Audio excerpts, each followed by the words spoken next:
Hi, everybody. How are you? I want to welcome you to Debra's Journey. Thank you so much for joining me today. And if you see the title of the video, yes, I am actually doing my January recap.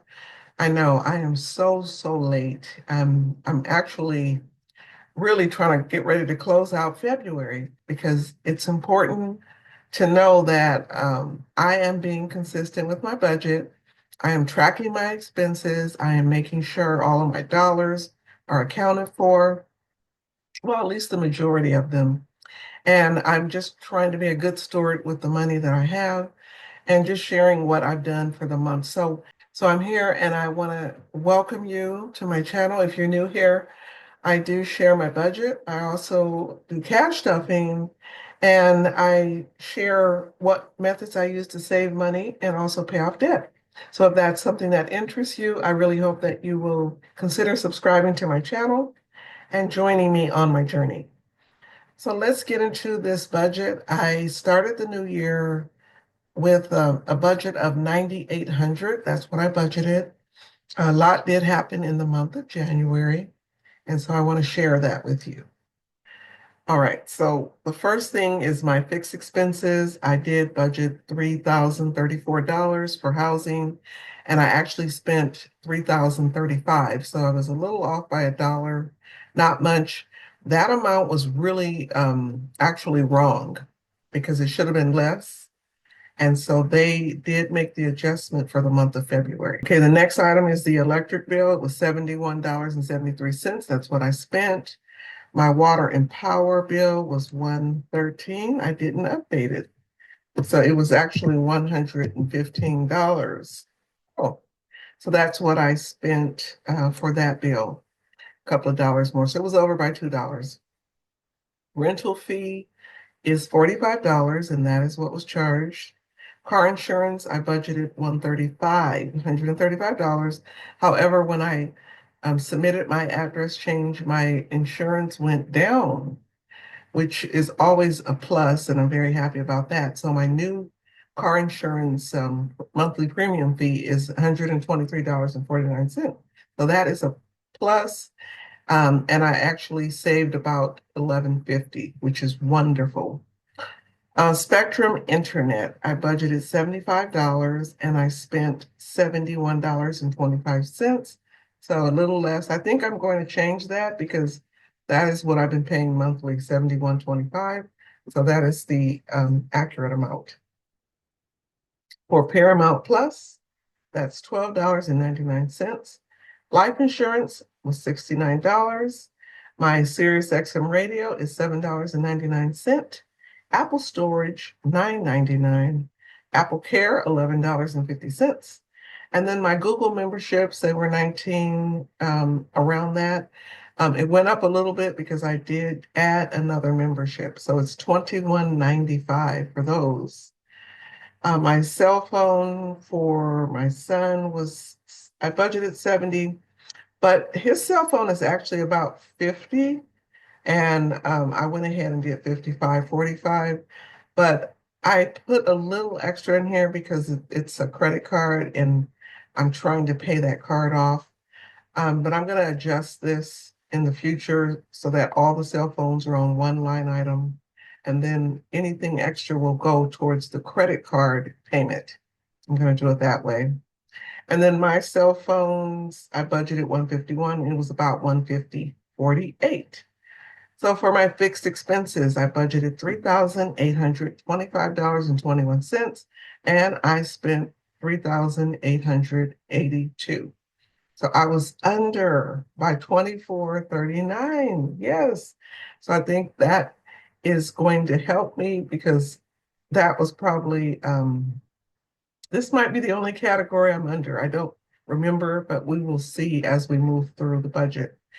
Okay, let's go into the variable expenses. So for groceries, I budgeted $700. I spent $694.99. I saved $5. And I am so proud of myself because the groceries have been outrageous, the prices. I just went to the store today thinking I was going to spend a certain amount and I was over by about $50. So it's a real challenge to stay on budget when it comes to groceries, especially depending on what you're buying. And I'm trying to cook more. So because of that, I'm spending more, but then I'm also eating out too. So something's got to give, and I've got to do a little better job of figuring that out. Okay, Deborah's personal, I budgeted 400. I am going to go down because I just don't need that much money for myself. I gave myself a $300 budget. And so that's $100 less than what I budgeted. Gas, I budgeted 375. I only spent 295.14. So I am starting to see a trend where I am spending less on gas because I do work closer to home than where I used to live. And so that's just almost $80 savings, which is incredible. So I'm really happy with that number for the month of January. Medical expenses, I did have two medical appointments and I didn't have to pay a copay for the two appointments. However, I did get blood work and I had to pay a copay for that. So that was $30. So I saved $20 for that. Car wash, I budgeted 40. I spent 42. I got one of those little air fresheners, the one that looked like a tree. For some reason, the aerosol fresheners kind of irritate my throat. So I try not to get that included in my car because it's really hard to breathe and I end up with shortness of breath. So that was about $42. And I usually get one good car wash, like where someone's actually cleaning it on the inside and outside I get one a month. So that seems to work for me. Household spending, budgeted 100. I spent $60.90. So got a few things that I needed for the house. Giveaways, I did budget 200, but I only spent $57. And that included helping with a January giveaway. But some of this money will carry over for the month of February because that was when I did my 2,000 subscriber giveaway. And I definitely gave away a lot more money than what I spent for this particular month. Okay, birthdays, I budgeted 200. I had two birthdays and $100 a piece was the gift. All right, eating out. Now, I budgeted 200, however, I spent $401.92. I did, again, eat out quite a bit. Again, prices are up everywhere. I also went out to eat for the birthdays and I went out to eat for, just general family time. And so $400 is what was spent for the month. It was a little high. I definitely am trying to adjust this. And I think what helps is that I did adjust my personal so that that money, if I need it, can go towards eating out or unbudgeted. So therefore, that will reflect a little better in the month of February. So I was over by $201.92. Unbudgeted is just anything that includes clothing. I did buy some clothes and I bought some jewelry, costume jewelry. I had to go get eye drops at Walgreens, so I got some things there. I got stamps and some miscellaneous items and some gift cards. So all of those things were not really budgeted, but it came out of my unbudgeted, and I spent $422.82. So I was over by $222.82, which is a lot more. So for my January variable, I budgeted $2,465. However, I spent $2,504.77. But I was only over by $39.77, which is about $40.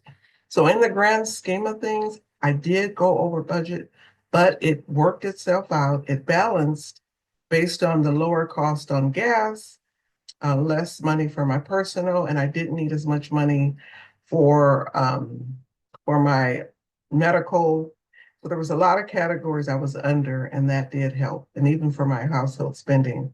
So I am not really mad about that. I think I still did pretty good with this budget category. So I'm not going to beat myself up because I was over a little bit in my variable. Okay, let's move on to debt. So for debt, my Discover credit card, I budgeted 150. I added 250, which is 100 more. So I was able to put a little more into that. Sam's Club credit card, I budgeted 150. I made a $400 payment, so I was over by 250. So when we talk about being over in debt, it's a positive thing. It's always good to be able to add more money to debt. And then my Wells Fargo credit card, I budgeted 100. I made a 150 payment. I was over 50. And then the car payment, I budgeted 800, but I made a $850 payment. So for debt, I budgeted $1,200, but I actually spent $1,650 on my debt. And so that was an overage of $450, which is incredible. I'm very happy that I was able to add additional funds to my debt. Always a good thing. All right, so moving on to my investment category, which is the most exciting category. So for Vanguard, I budgeted 100. I added 250 to that position or to that account. And these are individual brokerage accounts, okay, that I have that are not tied to my job or anything. It's personal accounts that I've set up. SoFi, $100 is what I budgeted. I sent $250 to that platform. Fidelity, I budgeted 100. I sent 300 to that platform. And then my M1 Finance, I budgeted 200. I sent 300 to that platform. And my Roth guys, I budgeted 300. I sent $600 to my 2025 Roth IRA. No, I have really don't know if I'm going to fully fund that for the year, but I would love to. That's really a wonderful goal to be able to have a fully funded Roth. If not, I'm going to send as much as I can. So for my investments, I budgeted $800. I sent $1,700 to investments. So if you watched my a video where I unstuffed my retirement binder and I took all the cash out and I replaced it with prop money. All of that cash went toward investing.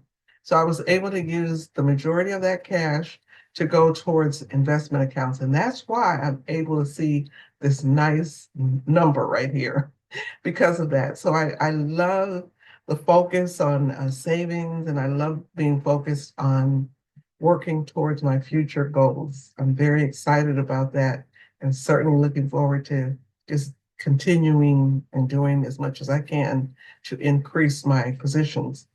I was one of those people who waited later in life to start saving and investing.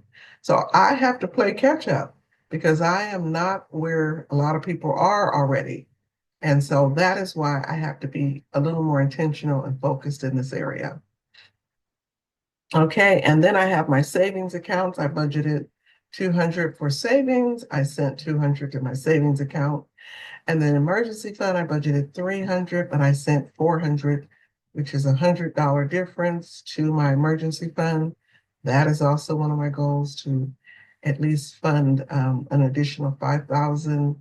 I would love to be 3 months ahead in my emergency fund, and that is my goal. I may not do it this year, but I'm really thinking I can do it. So I'm going to really be working to keep staying focused on my emergency fund savings as well.